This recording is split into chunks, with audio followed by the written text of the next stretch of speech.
I want to talk to you briefly about the bill that was introduced by Nancy Pelosi late to provide an additional $2,000 of direct payment money to the United States citizens, except it won't be just limited to citizens, of course. So she wants to do that $2,000, but she also conditioned it to President Trump signing the omnibus bill, which he signed yesterday. Now here's the problem. This is all tied together. This cost is $464 billion, as reported by official sources today.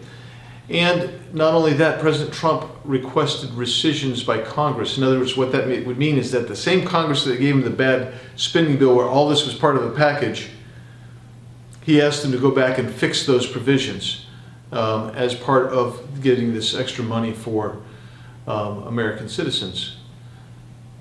Congress is not going to do that. Congress, of course, wouldn't do that because Congress has this propensity to want to spend more money instead of reduce the spending. The national debt is going to be well over $30 trillion, probably closer to $32 trillion by the time all this spending gets done. This is a part of a $2.5 trillion package. And what makes this very interesting to me is that we should have all come back together and worked on these together, and we could have done it months ago because these packages were there months ago. We could have targeted this aid, but right now I know people who have never been out of work that make $60,000, $70,000, $80,000 a year or more that are going to get $2,000 for every member of their household.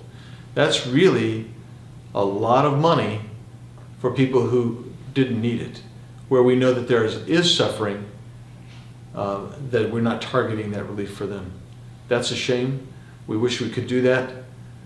Speaker Pelosi's actually doing this for a political purpose to try to get at President Trump for something he said last week as he was describing these bills as awful and telling all the problems with those bills. But instead of doing this months and months ago and using the money that we already had, that's what she's done. She's chosen to make this highly politicized, and it's going to have lasting consequences because it's not us that's spending this money, it's future generations.